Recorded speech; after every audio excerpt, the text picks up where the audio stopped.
Assalamualaikum warahmatullahi wabarakatuh. Pada kesempatan kali ini, kami dari kelompok 5 ingin mempresentasikan mengenai uang elektronik.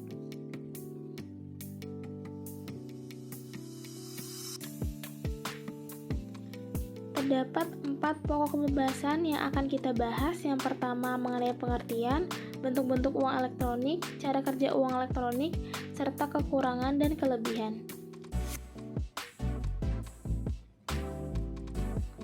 Yang pertama, terdapat pengertian uang elektronik.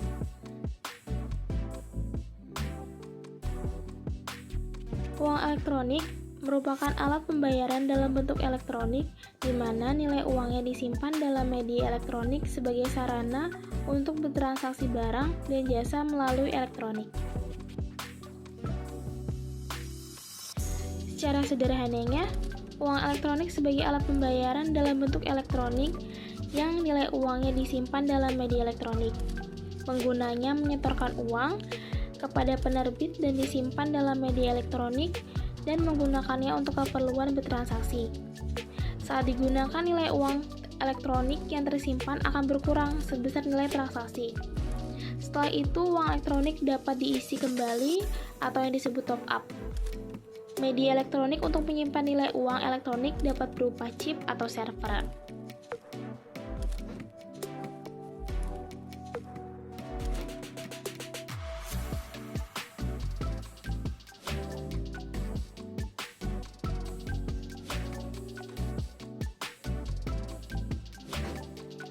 Berhubung uang elektronik tersimpan dalam bentuk data, karena itu dibutuhkan suatu alat untuk membaca dan mencatat perpindahan transaksi yang dilakukan. Alat itu disebut dengan mesin edisi atau electronic data capture, alat untuk pembayaran atau top up uang elektronik.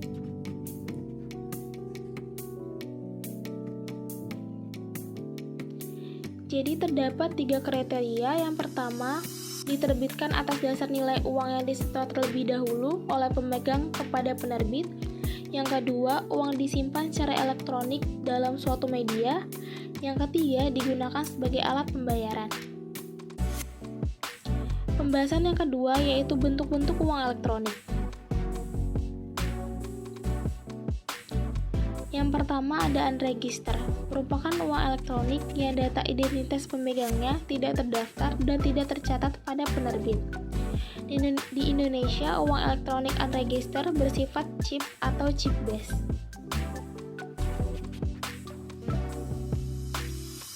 Dan ini terdapat contoh uang elektronik unregister, yaitu ada flash dari BCA, e-money dari Mandiri, berisi dari BRI, dan tap-cash dari BRI.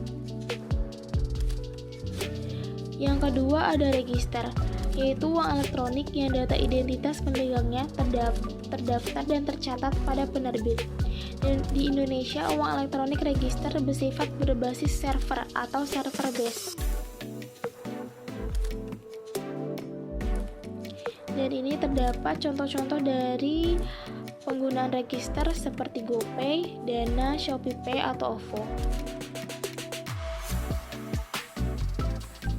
Untuk selanjutnya, pada pokok bahasan ketiga ini mengenai cara kerja uang elektronik. Cara kerja uang elektronik itu sendiri terbagi menjadi dua. Yang pertama ada unregistered dan yang kedua ada registered. Pada cara kerja uang elektronik unregistered ini, berdasarkan penggunaannya, uang elektronik berbasis chip atau kartu tidak mengharuskan penggunanya memiliki akun rekening bank dan tidak harus terhubung ke internet untuk melakukan suatu transaksi. Contohnya pada Transjakarta, pembayaran parkir, dan tol. Cara kerja unregistered ini, jika kita ingin mengisi saldo pada kartu e-money ini, dapat dilakukan dengan pengisian ulang di setiap halte atau minimarket terdekat. Hanya dengan menempelkan kartu e-money tersebut di mesin edisi sesuai nominal yang ingin di-top up-kan. Dengan begitu, pengguna dapat bertransaksi asal kartu tersebut aman, dalam arti kartu ini dapat digunakan dengan saldo yang tercukupi. Yang kedua itu mengenai cara kerja registered. Berdasarkan penggunanya, uang elektronik berbasis server base ini memang mengharuskan penggunanya terhubung ke internet. untuk melakukan suatu transaksi, karena data nominal uang tersebut ada di dalam media server yang dapat diakses dimanapun dan kapanpun selama menggunakan gadget yang tersedia koneksi internetnya. Contoh pemakaiannya itu seperti transfer antar akun, scan kode QR, atau barcode. Cara kerja register ini untuk penggunanya harus melakukan verifikasi dengan PIN atau password. Dan batas maksimal top up ini juga lebih besar dibandingkan dengan uang elektronik berbasis chip atau kartu atau uang unregistered.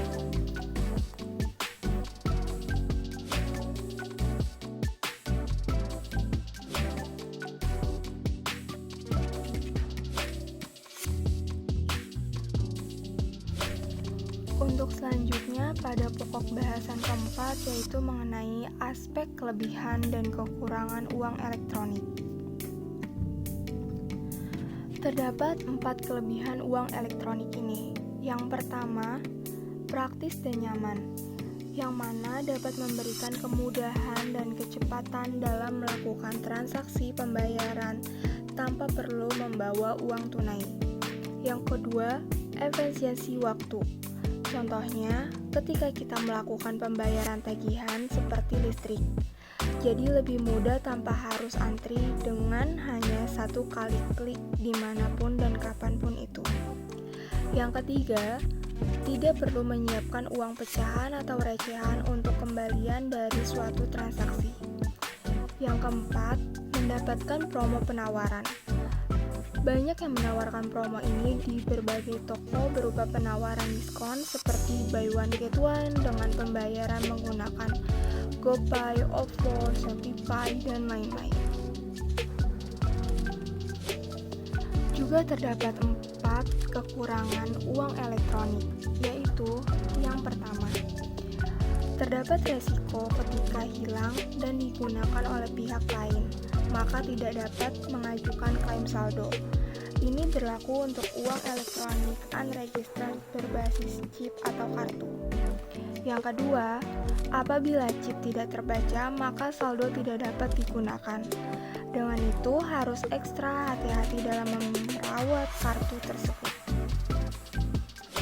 Yang ketiga, mudah disalahgunakan karena tidak adanya kode akses.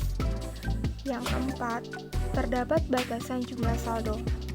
Pada uang elektronik registered hanya berjumlah maksimal 5 juta. Sedangkan untuk uang elektronik unregistered hanya berjumlah maksimal 1 juta.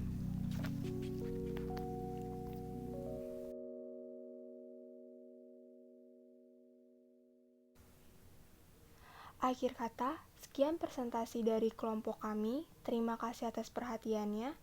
Kurang lebihnya mohon maaf. Wabillahi taufiq wal hidayah. Wassalamualaikum warahmatullahi wabarakatuh.